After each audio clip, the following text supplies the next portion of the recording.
اسکچاپ میتونیم با روش‌های مختلفی یک مدل رو تکرار بکنیم و تعداد خیلی زیادی ازش رو توی مدل سازیمون داشته باشیم. برای مثلا من یک استوانه میکشم. این استوانه رو در قدم اول یک گروپ میزنم و ازش یک گروه میسازم، یا میتونم کامپوننتش کنم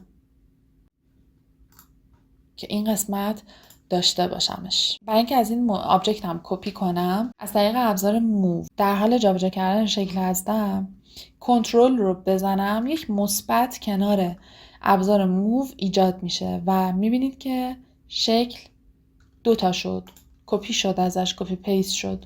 وقتی کنترل رو میزنم یک مثبت کنار علامت موو ایجاد میشه و هر شکلی رو من انتخاب بکنم میتونم کپی پیستش کنم. حالا اینکه با چه فاصله ای از شکل اول باشه، کنترل رو میزنم، شکلمو انتخاب میکنم، شکل بعدی که ایجاد شد تو نوار ابزار پایین دیستنس فعال میشه و میتونم فاصله بین دو شکل رو مثلا بگم با فاصله 50 سانتی از هم ایجاد کن. این حالت اولیه که میتونیم از یک شکل یه دونه کپی داشته باشیم، یه دونه کپی پیست کنیم. یه زمانی هست که من از این استوانه به تعداد خیلی زیادی میخوام کپی بکنم، در فاصله های مشخص به صورت خطی تعداد زیادی میخوام کپی پیست انجام بدم و نمیتونم دونه دونه از طریق ابزار موو و کنترل این کار رو انجام بدم. نیاز دارم که سرعت کارم بالاتر بره. چی کار باید بکنم؟ کنترل رو میزنم، مثبت فعال میشه، شکل رو انتخاب میکنم،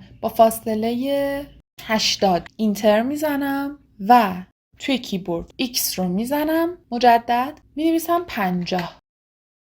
این 80 سانت چه فاصله ایه؟ چرا پس فاصله بین دوتا استوانه اینقدر کمه؟ سوال برای شما پیش میاد. 80 سانتی متر از مرکز این استوانه تا مرکز استوانه بعدی 80 سانتی متره. از طریق ابزار تیپ ببینید مرکز این دایره، این نقطه رو میزنم تا مرکز دایره دوم 80 سانتی متره. اگر که خاطرتون باشه من هر کدوم از اینها رو یک کامپوننت انتخاب کردم. اینجا هم دارم. اگر من یکی از اینا رو دکتر کلیک بکنم، حالت ادیتش فعال بشه و از طریق گزینه مثلا پوش ارتفاعش رو بالا ببرم، میبینید که همشون ارتفاعشون تغییر میکنه. این تغییر روی همه استوانه ها ایجاد میشه. یه وقتی هستش که به صورت خطی نمیخواین یک شکل رو جابجا بکنید، میخواین حول یک دایره شکل تکرار بشه. موقع باید چی کار بکنیم؟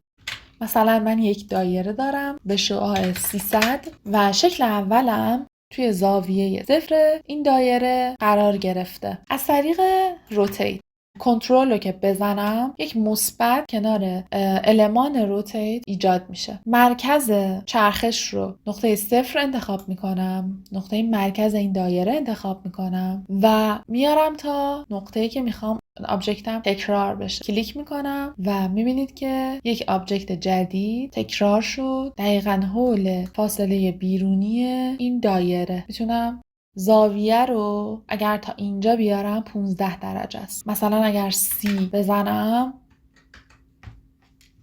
توی این قسمت قرار میگیره. پس میتونم از این طریق هم شکل رو تکرار کنم. حالا من زاویه رو 30 زدم، دوباره یک X میزنم و 6 میزنم. 6 تا از این شکل به من بده. 6 تا از این شکل ایجاد کرد. همشون با فاصله 30 درجه از مرکز دایره اصلی ایجاد کرد. روش سوم وقتیه که من این شکل رو از طریق روتیت از مرکز این دایره کلیک میکنم تا شکلم، کنترل رو زدم بهم یک شکل دوم میده، میارم تا نقطه 180 درجه. این شکل رو تکرار میکنم بدون اینکه هیچ کلیک دیگه ای انجام بدم. اسلش رو میزنم و 5 رو میزنم.